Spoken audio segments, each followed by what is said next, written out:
Bonjour et bienvenue à cette table ronde dédiée au rôle de chef de projet opérationnel. Je suis Anna Abadi, donc chargée de projet cité éducative pour la NCT et je vais me charger de la modération du chat pendant cette table ronde. Donc durant les échanges, je vous invite à poser vos questions dans le chat et un temps sera dédié à la réponse aux questions à l'issue des interventions. Monsieur Étienne Butzbach, donc ancien maire de Belfort, vice-président éducation et numérique de la Ligue de l'enseignement et membre du comité national d'orientation et d'évaluation des cités éducatives, va animer la table ronde. Interviendront également donc Madame Combe Mathilde, chef de projet opérationnel pour les cités éducatives de Marseille, et Madame Arzel Sophie, chargée de coordination pour la cité éducative de Saint-Nazaire. Pour votre information, l'intégralité du contenu de cette séance est enregistrée et sera disponible en replay dès demain sur le site du Printemps des cités éducatives. Je vous propose maintenant de commencer la séance et je laisse la parole à Monsieur Butzbach. Bonjour à toutes et à tous, en espérant pouvoir prochainement qu'on renoue avec la tradition du présentiel, parce que là on se retrouve devant nous cinq. Mais donc merci pour cette invitation, parce que je pense que le thème que nous allons aborder cet après-midi est très important dans le cadre de la mise en place et la mise en œuvre des cités éducatives, la place du chef de projet. Quelques mots pour du point de vue du membre du comité national d'orientation et d'évaluation, nous avons donc produit un rapport qui va être publié ces jours prochains, dans lequel nous nous sommes penchés sur une première année de déroulement finalement des cités éducatives, et nous sommes beaucoup interrogés sur ce rôle un peu des chefs de projet et de la question de la gouvernance. Quelques éléments de contexte pour rappeler pourquoi finalement ce chef de projet. D'abord, rappeler que la cité éducative n'est pas un dispositif, c'est pas un dispositif de plus, c'est une approche systémique de la question éducative, en disant que finalement, ce qui va participer de l'éducation de l'enfant et du jeune, de ses apprentissages, c'est la mobilisation de l'ensemble de la communauté éducative. Et que ça soit l'école, bien sûr, mais pas seulement l'école, aussi tout ce qui se passe en dehors. Vous savez que l'UNESCO évoque le fait que l'éducation, c'est l'articulation du formel, l'école, l'institution scolaire, le non formel, les actions éducatives en dehors de l'école, et l'informel, c'est-à-dire ce qui se passe dans tous les temps dans le reste des temps de l'enfant, dans la famille bien sûr d'abord, mais aussi ça peut être les réseaux sociaux, enfin toutes les influences que l'enfant peut avoir, et que réfléchir sur la réussite de tous les enfants, c'est permettre de pouvoir combiner les efforts de tous ceux qui, à un moment donné ou à d'autres, imprimeront leur marque dans la façon dont l'enfant va mener à bien ses apprentissages, puisque l'enfant et le jeune, ce sont eux les premiers acteurs de leur apprentissage. Donc c'est très important de rappeler que cette approche systémique de la cité éducative, mais du coup qui va poser le problème de la façon dont on arrive à organiser cette communauté d'acteurs, autour notamment de deux grands systèmes institutionnels qui sont d'abord l'intervention de l'État, principalement à travers l'éducation nationale, mais aussi les collectivités territoriales qui ont acquis au fil des ans de plus en plus d'importance dans le champ éducatif.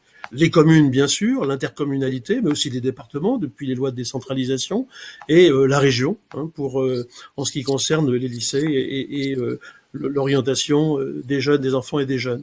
Donc on voit bien que l'enjeu, c'est d'arriver à faire travailler ensemble réellement l'ensemble de ces partenaires.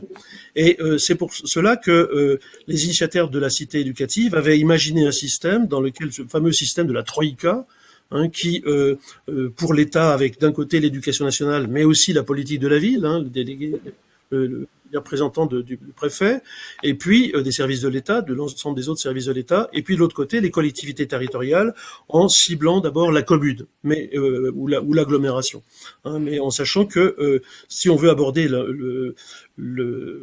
cette question de cité éducative, il faudra aussi enrôler, embringuer le conseil départemental, le conseil régional, et souvent d'ailleurs, dans un certain nombre de cités, on n'a pas une troïka, mais on a déjà plutôt 4 partenaires autour de la table, qui sont les représentants de ces 4 types de participants.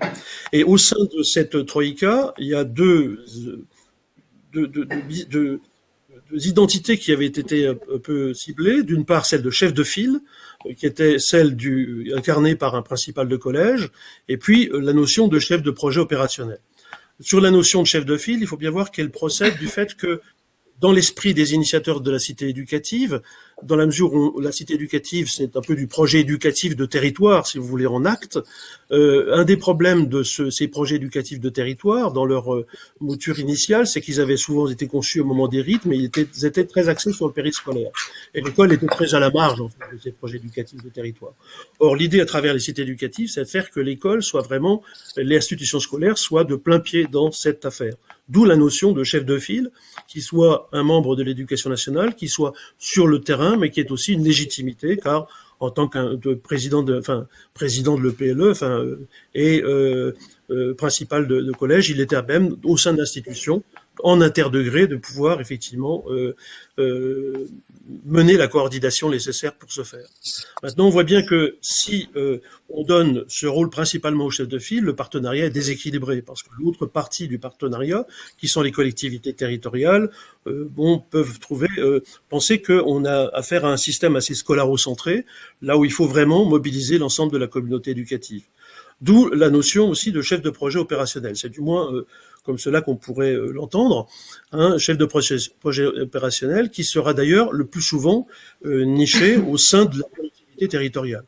On verra les montages à travers notamment les deux représentants, les deux chefs de projet opérationnels qui nous ont fait le plaisir de participer à cette table ronde. On va voir un peu les montages dont cela procède, mais chef de projet opérationnel, donc qui un peu s'inscrit dans la tradition de cette de la démarche projet et du fait que d'avoir quelqu'un qui soit à la fois un animateur, un coordonnateur, quelqu'un qui permette de suivre les actions, mais aussi d'animer l'ensemble de la communauté des acteurs.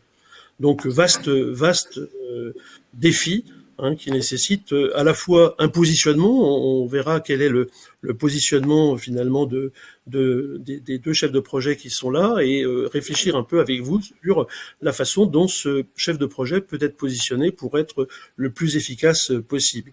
Et puis bien sûr, au-delà du positionnement, c'est l'analyse des fonctions qu'il peut avoir et des leviers qu'il peut mobiliser. La cité éducative, c'est un ensemble complexe, puisque à la fois il s'agit non pas de réinventer la poudre, mais de faire en sorte que des dispositifs déjà existants puissent être mis en synergie.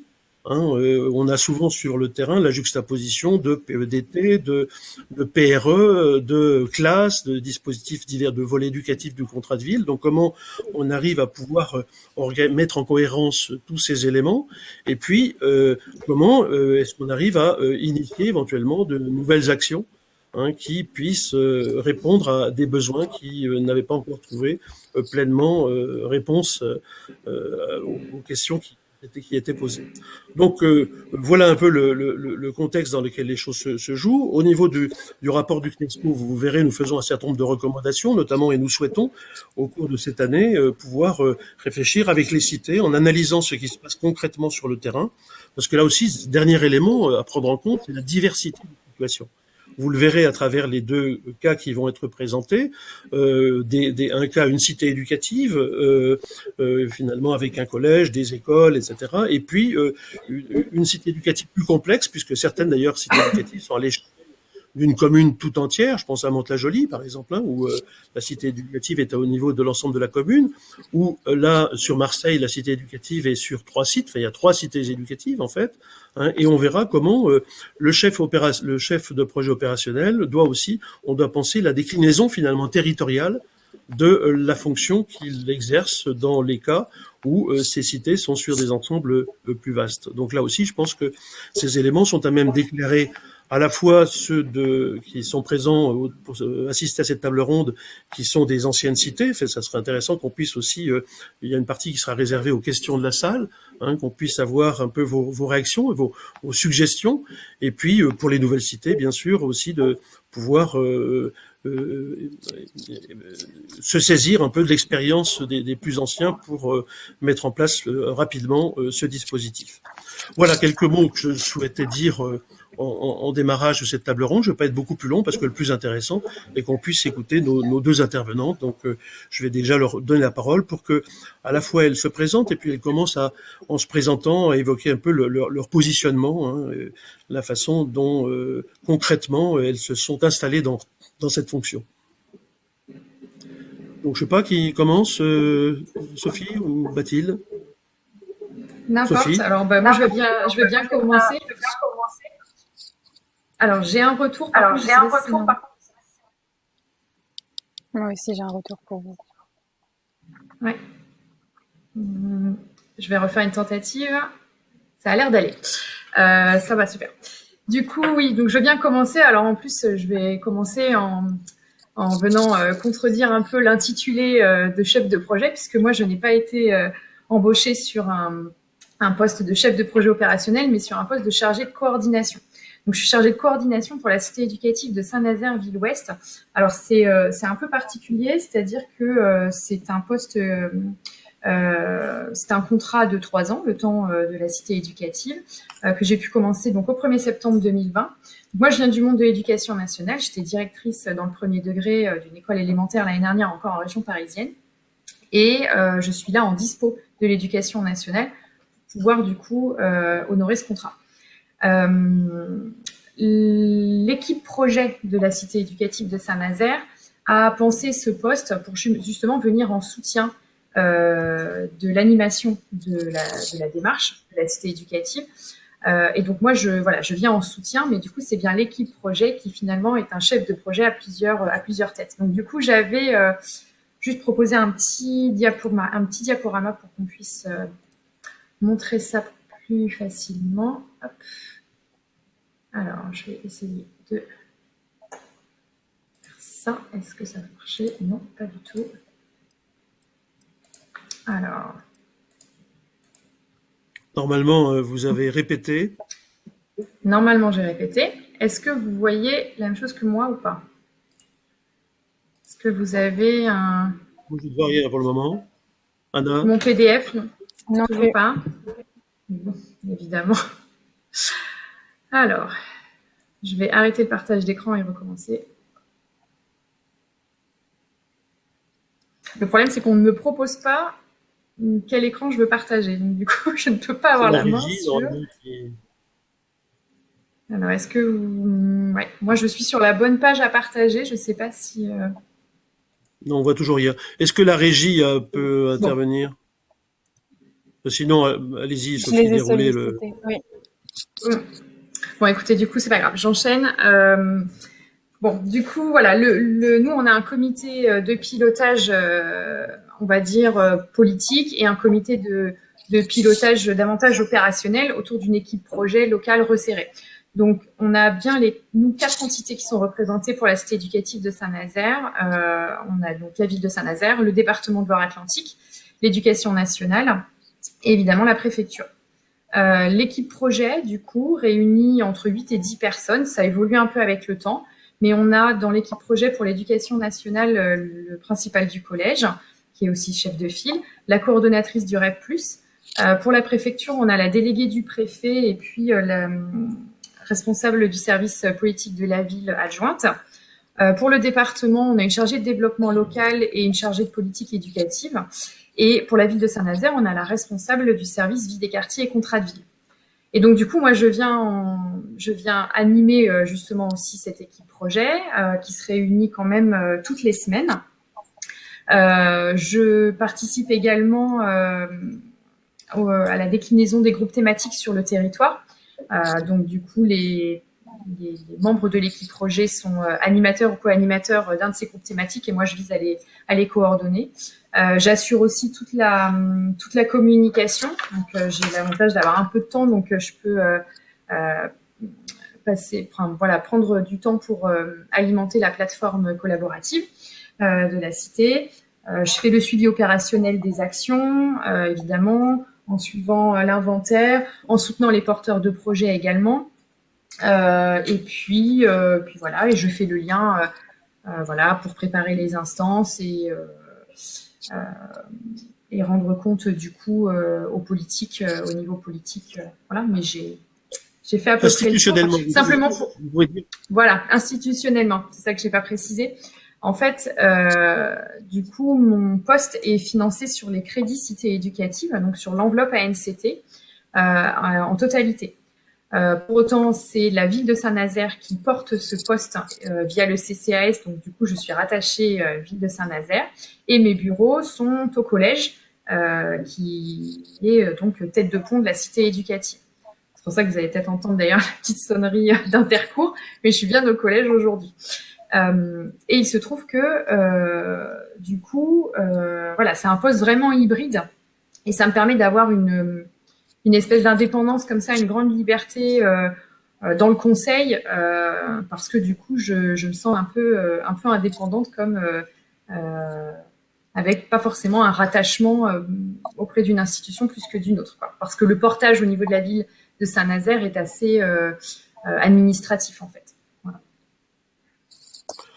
Mathilde, à Marseille, donc une situation un peu différente. Vous nous expliquez un peu d'où vous venez et puis votre positionnement.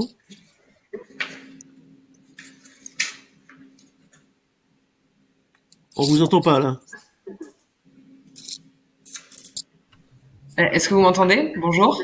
Ça y est, on vous entend. Ça y est, on vous entend. Donc je suis Mathilde Decombe, chef de projet opérationnel sur les 3 cités marseillaises, car nous avons la chance d'avoir 3 cités éducatives à Marseille, donc qui sont distinctes, mais pour lesquelles je suis chef de projet. C'est un poste qui est cofinancé par l'État sur...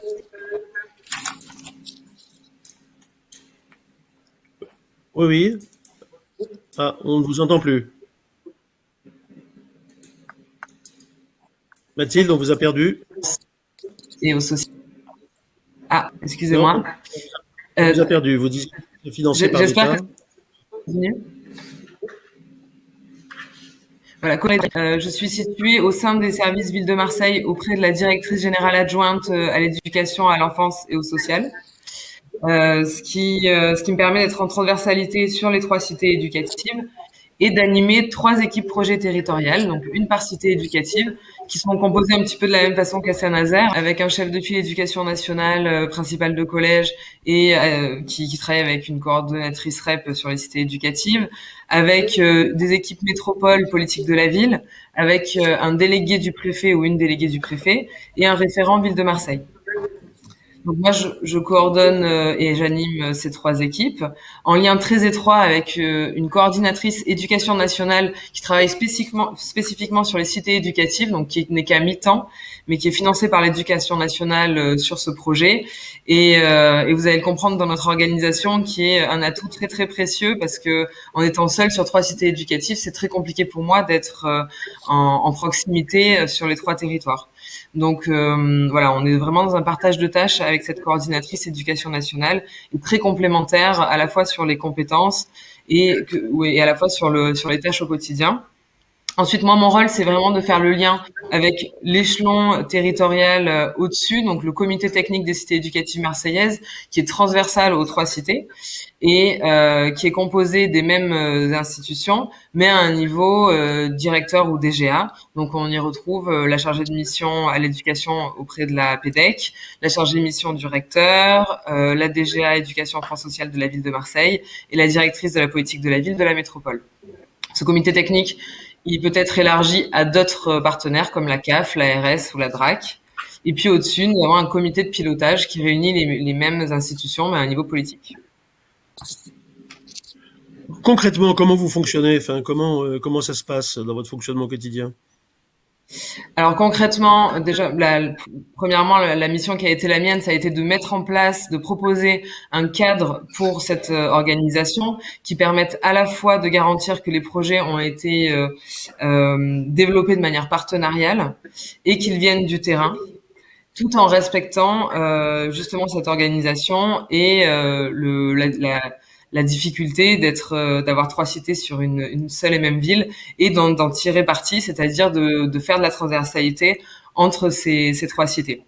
Donc ma première action, ça a été de proposer des documents socles qui fixent cette organisation.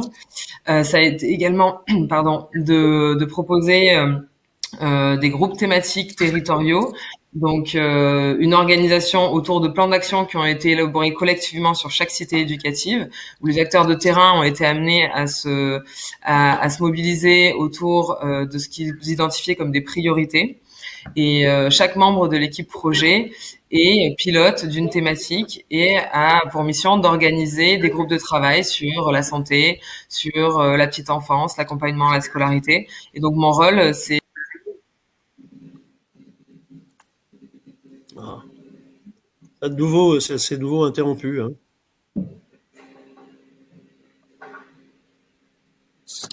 Bon, Mathilde, oui, on a des gros problèmes de connexion là. Peut-être en attendant, je peux poser une En question attendant, oui, éventuellement Anna, à allez-y. Sophie sur la fréquence des copiles. C'est une question qui nous a été posée en fait dans l'organisation de votre cité éducative. Quelle fréquence pour Oui, vos alors copiles? le comité de pilotage se réunit 3 fois dans l'année. Une fois par, enfin voilà, on a eu février, juin et octobre. Et notre équipe projet, par contre, se réunit toutes les semaines. Voilà. Donc, du coup, voilà, moi, je fais des allers-retours sans cesse avec l'équipe projet. Pour le coup, voilà, on est décisionnaire à plusieurs, forcément, mais on veut toujours avoir une décision commune et collégiale. Donc, du coup, ça demande beaucoup d'allers-retours. Donc, on continue de se réunir toutes les semaines. Et au niveau des groupes thématiques, je rejoins Mathilde, où c'est un petit peu le même fonctionnement. Hein. On a quatre grandes thématiques. Et donc voilà, les membres de l'équipe projet sont animateurs et co-animateurs sur ces groupes thématiques-là. Comment vous fonctionnez? Alors, même question que Mathilde. Même question un peu qu'à Mathilde. Comment est-ce que concrètement vous fonctionnez au quotidien? Alors, au quotidien, moi, je travaille beaucoup en binôme avec ma collègue Romane, qui est référente des 12-25 ans. C'est une spécificité de la cité éducative. On a une référente sur le public des 12-25 ans. Du coup, ça me permet d'avoir vraiment ce lien que Romane entretient avec les jeunes, avec les familles, avec les partenaires en direct, donc vraiment sur le terrain. Et puis, voilà, moi, comme je suis au collège, les liens avec les personnes à l'éducation nationale sont très faciles. Les partenaires, on a des coordos des maisons de quartier, par exemple, donc qui me permettent d'avoir, voilà, de les rencontrer très régulièrement.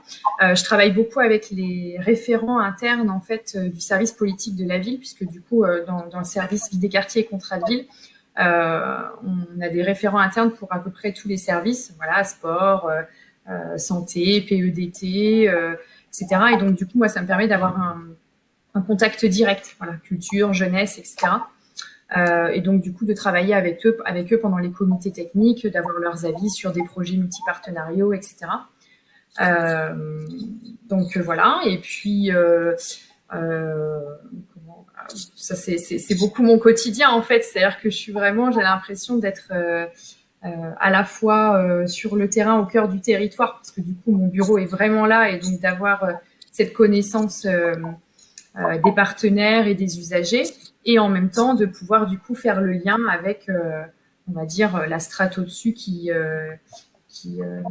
voit ça d'un petit peu plus loin quand même, mais du coup de faire remonter aussi les besoins. C'était un peu l'idée de la cité éducative aussi là à Saint-Nazaire, c'était plutôt que d'être toujours dans quelque chose de descendant, c'était aussi de bien partir des besoins du public, voilà, et donner cette qualité. Et avec le chef de file, comment ça se passe? Alors, avec le chef de file, comment se fait la répartition des rôles entre le chef de file et le chef de projet opérationnel? Bah alors justement, c'est un petit peu en construction parce que on va avoir besoin, je pense, de mettre tout ça par écrit pour bien déterminer les missions des uns et des autres. Mais ça se passe très bien, donc du coup, on est très très proche. On a des rendez-vous hebdomadaires fixés, mais au-delà de ça, voilà, on n'a qu'à frapper la porte pour se voir. Donc c'est facile. C'est dans la construction des projets où on s'apporte beaucoup. Tous les projets qui peuvent être parfois à l'initiative de l'établissement scolaire, parfois à l'initiative d'un porteur associatif. Du coup, moi, je vais être là pour faciliter la communication et permettre à tout ce petit monde de se réunir autour de la table. Donc, parfois, ce sont des découvertes, des rencontres. Parfois, c'est des partenaires qui s'étaient perdus de vue, qui avaient l'habitude de travailler avant, quand c'était un autre enseignant, quand c'était un autre, etc. Donc, voilà, c'est remettre ce monde-là autour de la table pour être vraiment dans du projet collaboratif. Et avec les services, il y a une répartition des tâches un peu en gros, le chef de file s'occupant plutôt de ce qui se passe du côté de l'éducation nationale ou plutôt sur la question de l'associatif, le hors-école, ou comment ça se passe de ce côté-là? On essaye de sortir de ça. On essaye de justement ne pas être trop dans nos tuyaux d'orgue et de pas être dans cette mouvance qui est déjà un peu celle qui préexistait. Donc l'idée, c'est justement d'aller un petit peu contre ça et de pouvoir proposer autre chose. Et du coup, je connais très bien les projets qui qui sont à l'initiative des établissements scolaires. Voilà, moi, si je peux aller les porter et puis faire partager à des porteurs associatifs, tant mieux. Et à l'inverse, je permets à des porteurs associatifs de rentrer plus facilement peut-être dans le collège qu'avant. Donc, on essaye de pas rester comme ça trop l'entrée quartier et l'entrée école. Voilà. L'idée, c'est justement de toujours avoir ces liens-là. Et avec les services de la collectivité ou des collectivités, comment ça se passe? Avec les services de la collectivité, justement, on a ces rencontres qu'on a faites dès le départ quand je suis arrivée pour bien connaître les services. J'avais les référents internes en politique de la ville, donc ceux qui connaissent bien le quartier prioritaire. Donc voilà, on est très en lien. Et puis du coup, on a ces comités techniques qui nous réunissent parfois pour, par exemple, parler des projets, tout simplement savoir lesquels vont être éventuellement financés avec les crédits de la cité éducative. On prend leur avis en interne parce qu'ils sont experts dans leur domaine de compétences et c'est important d'avoir cet avis-là. Et après, en équipe projet, moi, je vais être du coup le porte-parole des techniciens pour avoir ce double regard du coup interne à la collectivité et interne à l'éducation nationale. Et avec ça, c'est l'équipe projet qui du coup décide de proposer on va dire en comité de pilotage, le financement de telle ou telle action. Quand on a bien tous ces regards-là. Pour les services de la collectivité, c'est le COTEC, c'est le comité technique qui est le lieu dans lequel vous retrouvez l'ensemble des services de la collectivité. Mathilde, j'ai l'impression qu'on vous a retrouvé. Donc, peut-être la reprendre. Donc, on en était avec Sophie à regarder ce qui se passait d'une part avec les chefs de file, avec la partie éducation nationale, et puis d'autre part avec la collectivité. Comment ça se passe chez vous? Alors vous n'êtes pas logé dans un collège, puisque vous êtes au sein des services municipaux, c'est ça? Tout à fait, oui. Je suis située auprès de la directrice générale adjointe à l'éducation, à l'enfance et au social, ce qui fait que je suis vraiment en lien direct avec tous les services de la ville de Marseille, avec ceux qui concernent l'éducation, évidemment, au sein de la DGA. Et puis, plus largement, il y a une vraie volonté aussi d'aller toquer à toutes les portes des directions ville de Marseille qui peuvent être concernées par les cités éducatives. Et ça a été une de mes premières missions aussi, d'identifier au sein de la direction de la culture, de la santé, du cadre de vie, des centres sociaux, etc., les forces et les dispositifs existants déjà qui étaient déjà mis en place par la ville de Marseille et que l'on pouvait mobiliser sur les cités éducatives et les expertises des collègues que l'on pouvait mobiliser sur ce sujet-là. Et donc c'est un travail que je continue à faire et qui est très qui je trouve est valorisant pour les collègues puisque c'est l'occasion d'aller sur le terrain, parler de leurs dispositifs, de ce qu'ils mettent en place et puis aussi d'avoir une prise directe avec les besoins du territoire. Et sur une administration comme celle de la ville de Marseille, c'est parfois difficile d'être en hyper proximité sur tous ces sujets. Or, la cité éducative nous permet ça puisqu'elle permet à ses collègues d'être en lien direct avec des équipes projets territoriales. Et ces équipes projets, donc qui sont constituées de manière partenariale, comme je l'indiquais tout à l'heure, on a vraiment l'envie de les faire vivre comme une équipe au sein d'une même administration. Et c'est ça que je trouve intéressant sur la cité, c'est que on essaye de s'organiser et de s'articuler comme si on était dans la même institution, c'est-à-dire qu'on a des réunions d'équipe, on a établi une certaine confiance qui permet d'avancer de manière commune, en mettant parfois de côté les contraintes de nos institutions. Et ça, je crois que ça a été permis par un an de cité éducative qui nous a permis de mieux se connaître, de mieux comprendre les contraintes des uns et des autres. Et ça a été aussi ma mission en tant que chef de projet. Ça a été d'identifier les contraintes de chacun et de les expliquer à tous. Parce que parfois, on se rend compte que on présuppose qu'une institution ne veut pas faire ou n'est pas d'accord avec tel positionnement. En réalité, c'est qu'elle ne le peut pas faire. Et ne serait-ce que de l'expliquer et d'essayer de trouver ensemble des solutions, ça a permis d'avancer sur beaucoup de sujets et de constituer un début de culture commune sur tout ça. Et voilà, ces équipes projets territoriales, je crois qu'elles fonctionnent vraiment comme ça aujourd'hui, avec cette confiance et un début de culture commune. Donc, et en lien avec les services ville de Marseille. Oui. Alors, vous participez à ces réunions territoriales ou pas, vous-même? Oui, vous êtes dans chacune de ces réunions. C'est quoi le rythme? C'est ça le rythme des réunions? Alors, nous, on a des réunions mensuelles, vraiment des réunions d'équipe mensuelles. Après, il y a beaucoup de temps intermédiaires qui sont des temps en bilatéral, en trilatéral. qui dépendent aussi de l'actualité. Là, nous sommes en train d'instruire l'appel à projet que nous avons lancé. Nous avons reçu environ 200 projets sur la totalité des cités éducatives marseillaises. Donc, il a fallu organiser cette instruction.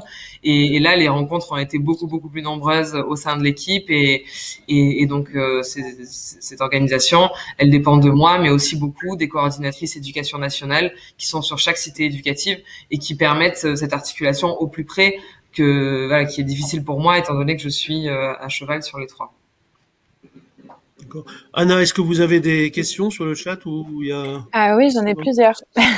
J'en ai déjà sur les appels à projets. Comment vous vous organisez pour soutenir les porteurs de projets, les appels à projets, chacune dans vos cités éducatives respectives? Du coup, moi, je veux bien répondre. Au niveau de l'appel à projet, on fonctionne avec l'appel à projet du contrat de ville. Donc, du coup, ça a été le même document. On est resté dans quelque chose que les porteurs associatifs connaissaient en utilisant la plateforme Dauphin, etc. Voilà, pour avoir des choses facilement identifiables. Par contre, on est sur un calendrier scolaire. Donc, du coup, l'appel à projet a été lancé dans le même timing que celui du contrat de ville pour l'année scolaire d'après. Pour vous donner un exemple, en décembre dernier, on était sur l'appel à projet 2021-2022. Voilà. Et donc, ce qui a laissé du temps dans la construction de ces projets collaboratifs. Donc, il y avait un certain nombre de critères que les partenaires, les porteurs de projets devaient respecter, s'inscrire dans les orientations et dans le plan d'action défini. Et du coup, ce côté multipartenarial des projets. Pour inciter à la construction, enfin à la co-construction de projets. Donc moi, je suis venue en soutien pour justement permettre ces rencontres, évidemment, d'acteurs, et puis dans les soutiens techniques pour les nouveaux porteurs. Puis je rajoute une dernière chose aussi, c'est que pour l'éducation nationale, par contre, ça a été quelque chose d'un peu nouveau parce que les établissements scolaires ou des porteurs qui ont pu permettre au premier degré de déposer des projets, parce que vous savez que les écoles du premier degré ne peuvent pas le faire, mais en tout cas, tous ces projets qui ont été à l'initiative des établissements, là, ça a été un soutien logistique parce que, par contre, c'était quelque chose qui était vraiment méconnu. Et donc là, il a fallu accompagner plus. Et c'est intéressant de voir justement comment des membres de l'éducation nationale peuvent se saisir de quelque chose comme ça, de très nouveau, quand on sait que c'est pour en faire bénéficier leur public, leurs élèves, là, pour le coup. Donc voilà, c'était intéressant d'avoir justement cette acculturation aussi un peu nouvelle. Et je rejoins Mathilde sur ce qu'elle disait tout à l'heure, c'est ça qui est très important. Je trouve que l'enjeu, il est là. Il est de faire connaître les modalités de travail d'autres institutions. Et ça c'est très intéressant. Donc voilà pour nous, ce qui concerne l'appel à projet. Mathilde, sur cette question. Nous, de notre côté, on a essayé de mettre en place un appel à projet au fil de l'eau, c'est-à-dire ouvert toute l'année, spécificité éducative pour poursuivre deux objectifs. Un développement sur l'un d'action tout au long de l'année qui compte le travail thématique. C'est-à-dire que l'idée, c'était vraiment par thématique, par priorité sur chaque cité, pouvoir travailler en proximité avec les parents. Alors, c'est la mobilisation des parents, elle reste encore à travailler, mais dans la mesure du possible avec les parents, avec les associations et avec les institutions de chaque territoire, pour vraiment affiner les priorités. Et puis, une fois qu'on a affiné le besoin, permettre aux acteurs associatifs d'y répondre. Et donc, d'avoir un appel à projet spécifique qu'ils puissent être sollicités à tout moment de l'année. Bon, ça aussi, c'est un peu plus compliqué que prévu, mais sur la troisième année, je pense qu'on y sera presque. En tout cas, sur cette deuxième année, on est sur quelque chose d'un peu hybride qui permet aux associations de répondre, de proposer des projets et de mobiliser pour ça les financements de la PEDEX, des crédits cités éducatives, mais aussi ceux de la ville. C'est-à-dire qu'on a essayé d'harmoniser nos modes de financement pour pouvoir avoir le même appel à projet et d'avoir une flexibilité au niveau du temps pour permettre aux assos d'y répondre toute l'année. Donc ça, c'est un gros travail d'articulation financier, budgétaire, administratif, juridique, enfin bon, vous imaginez, mais on y est presque vraiment à la bonne articulation. Et concrètement, les projets sont instruits par les équipes projets territoriales qui sont en lien avec les associations au quotidien, dans les groupes de travail thématiques, et qui les aident à développer des projets en concertation avec le territoire, etc., pour que ça soit maillé vraiment de manière très fine. Ensuite, ce sont ces équipes qui déterminent la liste de projets qu'elles aimeraient voir financés en fonction des priorités de la cité. Puis, il y a une validation en comité technique et enfin en comité de pilotage. Oui, Anna, vous avez encore une autre question là Oui, j'ai une autre question qui porte sur la pertinence de mettre en place 2 chefs de projet, en fait, dès lors que la cité éducative est composée par 2 communes. Donc, enfin voilà, je pense que c'est une question pour tous les 3. Donc, c'est votre avis qui est demandé. Pour le coup, je vais pas pouvoir vous répondre parce que nous, on est sur une toute petite échelle à Saint-Nazaire. On est bien, voilà. Donc, moi, je peux pas répondre à ça.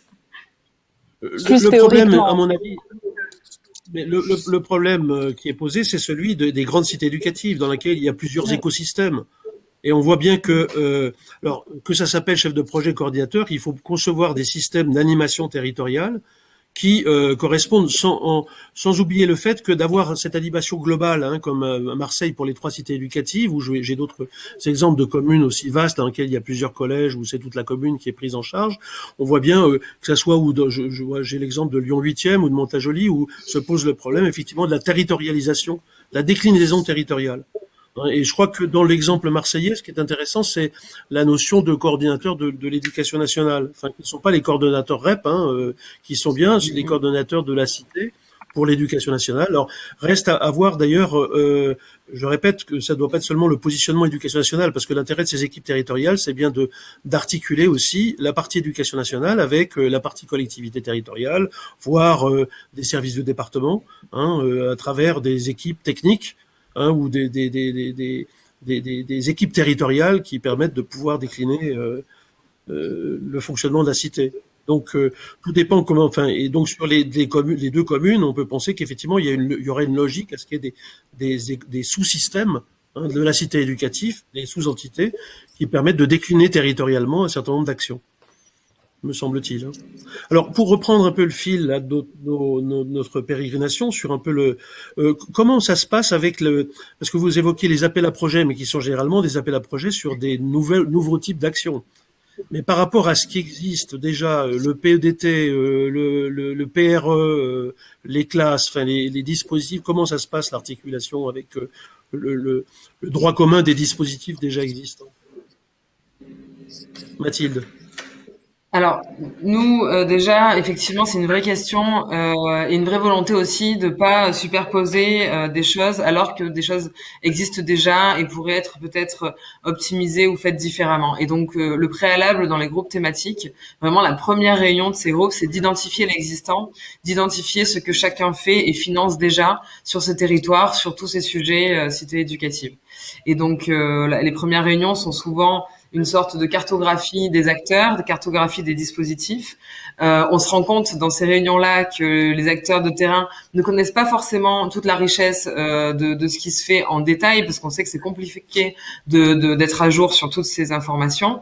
Et on a toujours un enjeu à essayer de capter ça sur chaque territoire. On a aussi un enjeu à le communiquer directement au public. C'est ce qu'on fait par exemple sur le groupe de travail petite enfance, où là on va faire un guide vraiment à destination du public directement. Donc déjà, je crois que le premier enjeu, c'est cartographier l'existant pour pouvoir s'articuler avec. Donc ça prend du temps, et je dirais que la première année de la cité éducative est quand même bien prise par tout ça. Ensuite, au niveau financier, l'idée, c'est effectivement d'aller sur des actions plutôt innovantes, plutôt nouvelles. On peut avoir aussi du fléchage, par exemple, si on a une association qui propose de l'accompagnement à la scolarité ou de l'accompagnement à la parentalité, bien sûr, on va l'aiguiller aussi vers l'écofinancement de la CAF qui finance ça en droit commun. Donc ça va être plutôt par notre connaissance des acteurs qu'on va pouvoir orienter au mieux les associations vers les différentes sources de financement, et inversement, que les financeurs vont pouvoir s'informer entre eux de qui finance quoi sur ces sujets. Donc la cité éducative, pour moi, c'est d'abord la connaissance partagée de qui finance quoi. Voilà. Donc la question de la cartographie, c'est quelque chose qu'on met en évidence aussi. la cartographie des acteurs, hein, qui reste encore pas forcément toujours généralisée, qui est quand même un élément de base essentiel pour pouvoir mettre en branle la cité éducative. Sur Sophie, comment ça se passe là de ce point de vue sur Saint-Nazaire? Vous avez cette cartographie? Oui, alors c'est un petit peu... Alors justement, on y travaille et c'est ce que permettent les groupes thématiques aussi. Donc c'est voilà, on retrouve ça parce que les partenaires ont tous émis le souhait d'avoir justement comme ça une cartographie, un inventaire de l'existant. Et la cité éducative de Saint-Nazaire a été pensée aussi pour ça. Et c'est pour ça que le poste que j'ai, c'est bien de la coordination. C'est justement éviter les doublons et ne pas venir en plus d'un dispositif déjà existant. Donc c'est bien coordonner l'existant, éventuellement apporter une plus-value. Par contre, voilà, apporter une plus-value quand on, par exemple, dans du financement, c'est justement en quoi cette action elle est porteuse d'une haute qualité éducative, quoi. Voilà, et à ce moment-là, on peut aller financer, par exemple. Mais voilà, l'idée c'est bien éviter les doublons, cartographier, faire l'inventaire et puis apporter éventuellement de la plus-value et innover dans la construction de projet. On retrouve les mêmes éléments.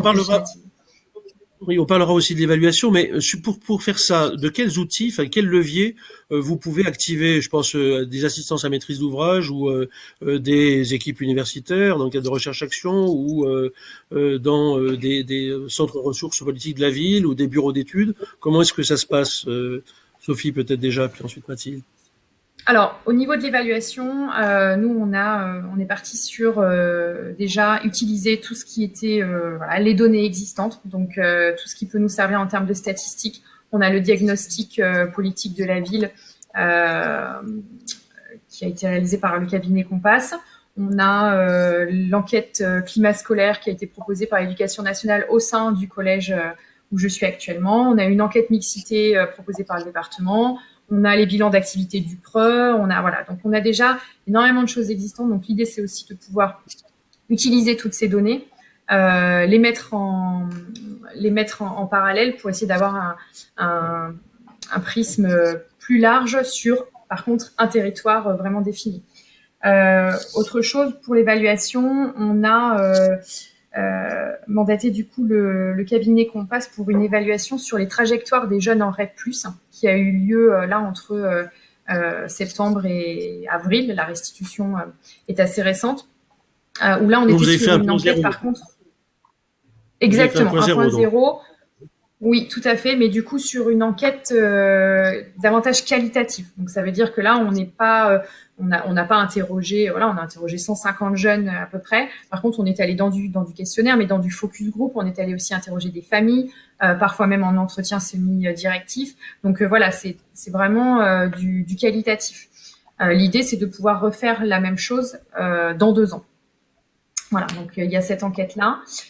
Et puis, on a aussi un partenariat avec l'INJEP. On a eu la chance d'être retenu parmi les 5 cités éducatives qui vont pouvoir bénéficier du partenariat avec l'INJEP.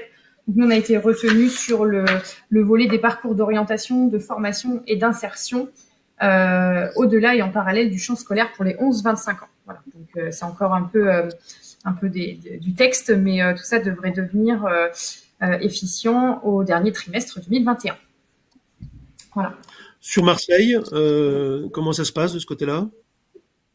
Alors nous, sur la question de l'évaluation, pardon, on est accompagné par une consultante du Centre de ressources pour la politique de la ville, PACA, qui a constitué des groupes de travail formés par des associations, par des conseillers citoyens, par des acteurs de la cité éducative institutionnelle aussi. Et la question qui a été posée parce qu'on du coup on a 3 groupes, un par cité éducative. La question qui a été posée, c'était celle de que souhaitez-vous voir évaluer dans la cité éducative? Et la consultante a aidé à formaliser la réponse en mettant en place des grilles d'évaluation qui ont été ensuite transférées à tous les porteurs d'actions cité éducative et qui s'auto-évaluent à partir de cette grille.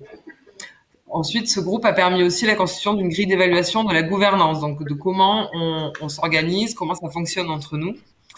Donc, on va remplir ensemble avec la consultante Ça, je trouve ça très intéressant. Le seul regret que j'ai, et je veux le dire aux nouvelles cités éducatives parce qu'elles en ont encore la possibilité, c'est n'oubliez pas de faire un temps zéro de cette gouvernance, c'est-à-dire avant de vous lancer dans la cité éducative à corps perdu, parce qu'après ça va très vite. Si vous avez encore quelques minutes à vous, n'hésitez pas à faire un questionnaire que vous adressez par exemple à tous les acteurs de la cité éducative potentielle, aux institutionnels, aux associations, pour tester leur niveau de connaissance des acteurs qui les entourent. Et je pense qu'on serait déjà surpris des résultats.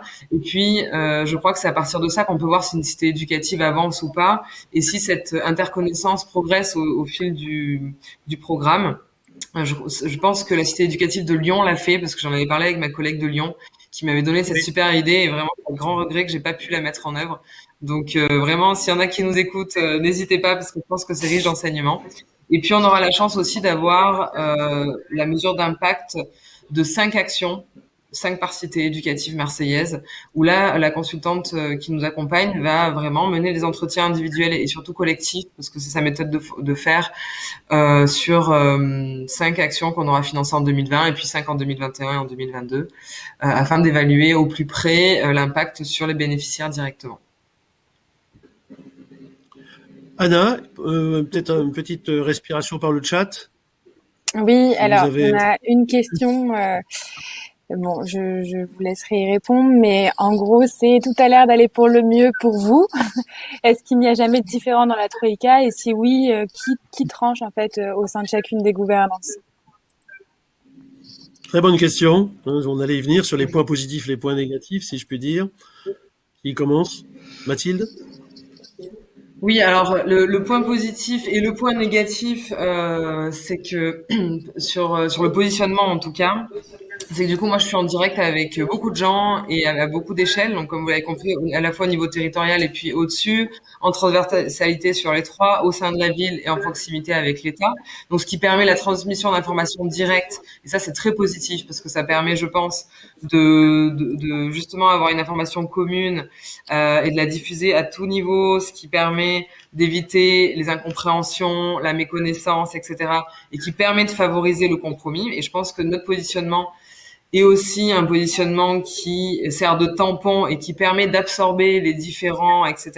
et de traduire les contraintes pour pouvoir les accepter. Donc je pense qu'il y a vraiment un rôle de tampon, ce qui du coup est un avantage, mais ce qui est pas forcément facile au quotidien, clairement. Enfin, ça c'est quand même beaucoup de charges et aussi une charge de travail conséquente, parce que du coup, en étant à cette intersection, on est quand même en lien avec des dizaines et des dizaines de partenaires, d'associations, d'institutions à tous les niveaux, et donc ça devient quand même assez explosif. Et moi, pour ma part, voilà, j'ai énormément travaillé cette année, et heureusement, là, nous venons de recruter un animateur territorial par cité éducative qui va travailler vraiment avec moi à l'animation de chaque cité, parce que ça devenait impossible à gérer, parce que je pense que le développement appelle le développement, et que plus vous développez de choses, plus vous accumulez d'acteurs dans la cité éducative, plus il devient difficile de la gérer.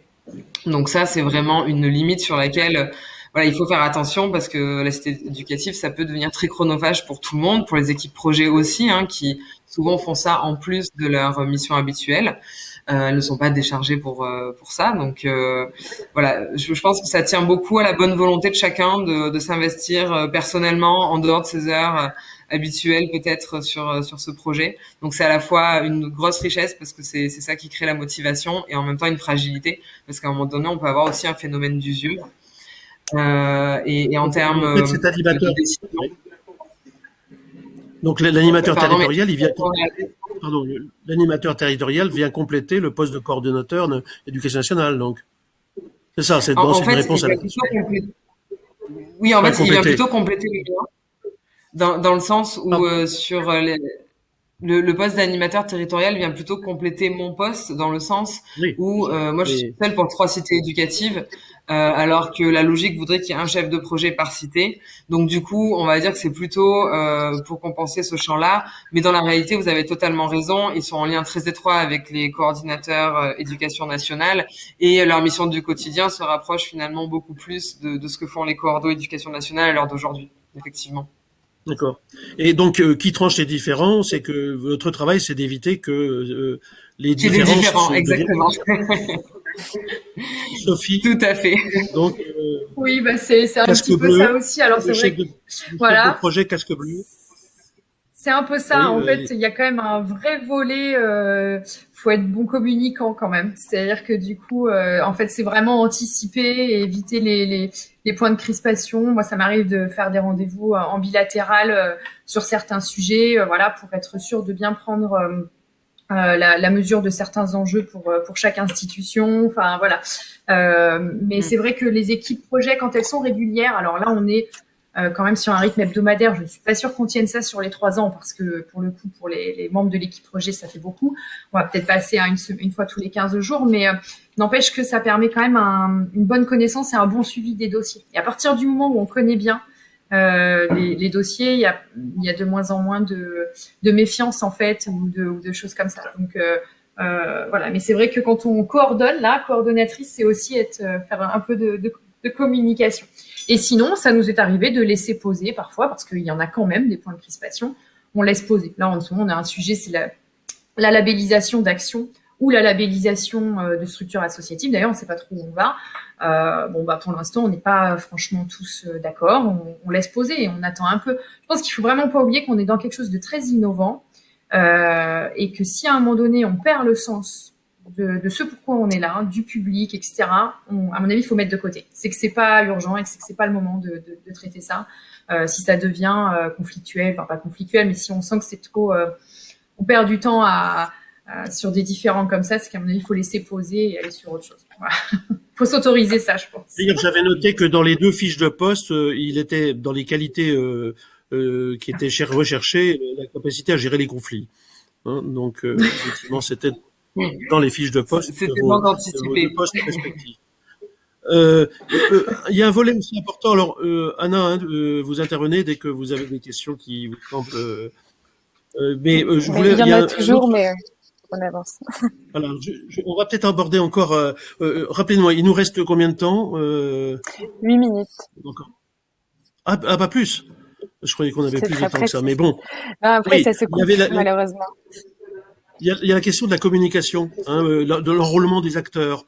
Donc là aussi, quelle place ça prend dans votre fonction? Sophie, vous l'avez commencé à l'évoquer un peu, mais vous avez aussi un rôle important en matière de communication de la cité, si j'ai bien compris. Oui, alors nous, on a travaillé en équipe projet sur un plan de communication, justement, autour de 3 objectifs: informer, mobiliser et valoriser. Donc l'idée, c'était justement de faire naître cette démarche cité éducative, qu'elle prenne bien sur le territoire auprès des partenaires. Ça s'est fait déjà assez naturellement avant même que j'arrive. Donc on a des séminaires partenariaux 1 à 2 fois dans l'année. Le dernier était en visio, évidemment, toujours très frustrant, mais l'idée, c'est d'aller toujours vers de la rencontre. Et puis, j'ai perdu le fil de ce que je disais. Ouais, voilà, cette stratégie de communication. Donc voilà, et on a évidemment un enjeu de communication auprès du public lui-même et des familles. Là, on a pris du retard au vu du contexte que tout le monde connaît. Mais voilà, il y a cet enjeu-là quand même, justement, avec les familles et les jeunes eux-mêmes. La plateforme collaborative, voilà, que j'alimente régulièrement. On a, nous aussi, une stratégie de communication. On a une enveloppe, en fait. C'est-à-dire que sur les financements cités éducatives, on a réservé une enveloppe pour la stratégie de communication. Donc voilà, ça nous a permis de faire des petits outils de com comme ça. Donc ça aussi, c'est riche d'enseignements parce que voilà, on a une charte graphique. Il a fallu qu'on définisse notre propre logo cité éducative Saint-Nazaire Ville-Ouest pour que ça devienne bien une entité multi-institution, multi-partenariale, et justement éviter d'être trop ancré sur l'entrée territoire ou l'entrée éducation nationale. Donc c'est toujours voilà, mais ça a été vraiment construit avec le temps. Et maintenant, on a notre propre entité de communication, notre propre charte graphique, par exemple. Voilà. Mathilde, sur Marseille.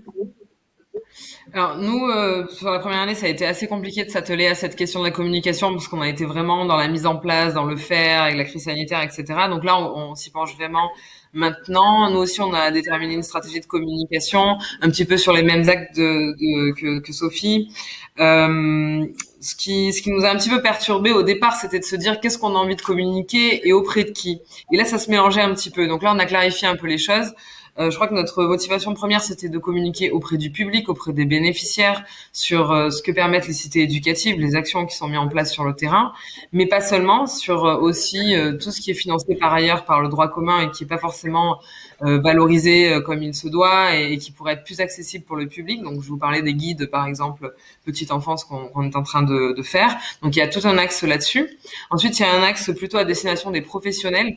Pareil, l'idée, c'est plutôt de favoriser l'interconnaissance des professionnels avec des cartographies, des répertoires de professionnels pour les aider dans leur pratique quotidienne. Et je pense notamment aux collègues de l'éducation nationale qui sont parfois confrontés à des problématiques qui les dépassent en termes de mal logement ou de santé. Et c'est bien de pouvoir les outiller et leur dire, ben voilà, juste à côté de l'école ou du collège, vous pouvez trouver des professionnels qui vont conseiller les parents sur tous ces sujets. Donc là, c'est vraiment renforcer la communauté éducative, on va dire.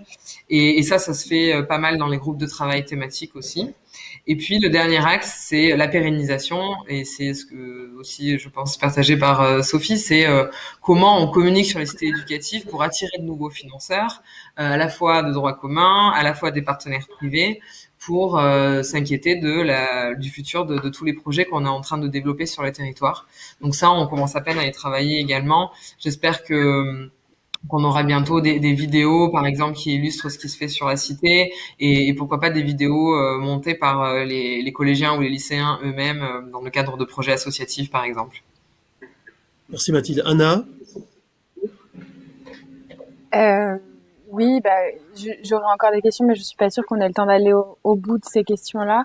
Peut-être une seule sur la différence entre chef de projet et coordonnateur, qui est revenue plusieurs fois. Oui, qui veut répondre, dans la mesure où le chef de projet est coordonnateur par définition. Mais c'est vrai que c'était intéressant de voir un peu les libellés. Vous avez une réponse à apporter ou... Enfin, pour moi, dans l'émission du chef de projet, il y a la coordination.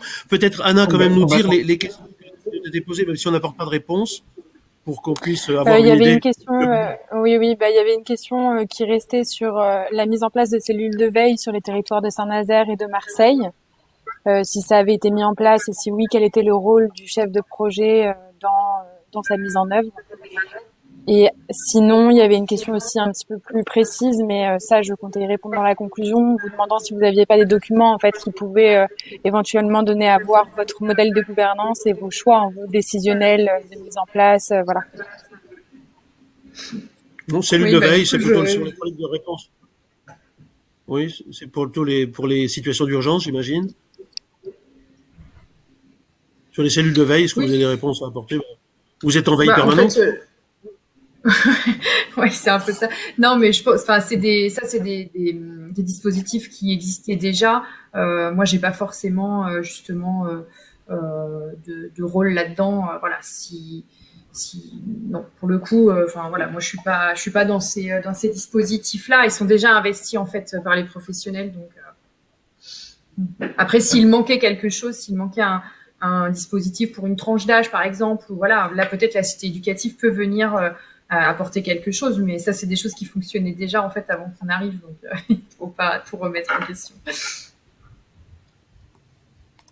Et Mathilde, sur cette question, non, pas de... Moi, pour l'instant, je suis effectivement que sur de la coordination collective, disons, de la coordination territoriale au niveau du collectif et pas au niveau de l'individuel. Mais c'est vrai que dans les cités éducatives, il y a aussi, je crois, la volonté d'harmoniser les parcours et de faire le lien entre les professionnels autour de la situation d'une famille. Et ça, c'est un axe qui peut être intéressant à développer, qu'on n'a pas vraiment encore développé, mais qui, comme tu disais, Sophie, était peut-être développé par d'autres instances et d'autres opérateurs. Nous, on est aussi en train de faire le lien avec le GIP du programme de réussite éducative qui a plus un volet du coup d'accompagnement individuel. Donc ça, c'est des pistes effectivement que l'on continue de creuser et qu'on n'a pas encore totalement mis à jour dans la cité marseillaise où pour l'instant on est vraiment sur de l'animation territoriale.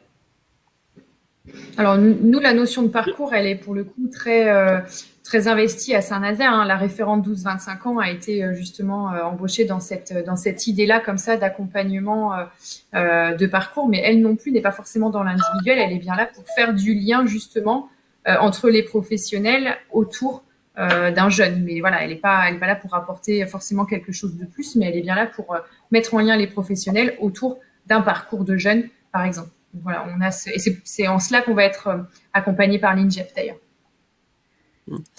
Anna, c'est le moment de conclure, c'est ça? C'est ça, je vous laisse conclure. Ça va être très que je rapide. passe? Vous Allez. voyez à travers Sophie et Mathilde que les chefs de projet opérationnel ne sont pas des mythes, mais des vraies réalités, mais que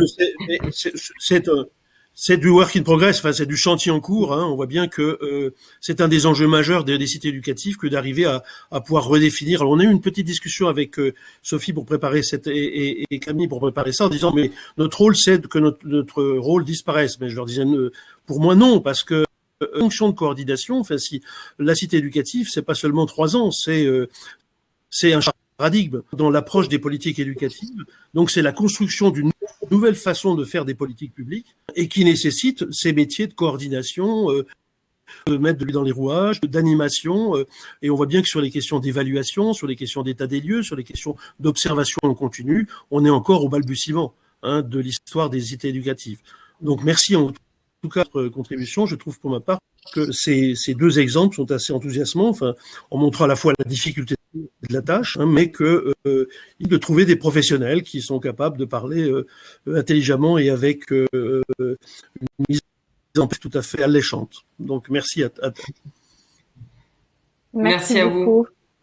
Merci beaucoup. Au revoir. Merci, au revoir. Merci, au revoir. Bon, au revoir.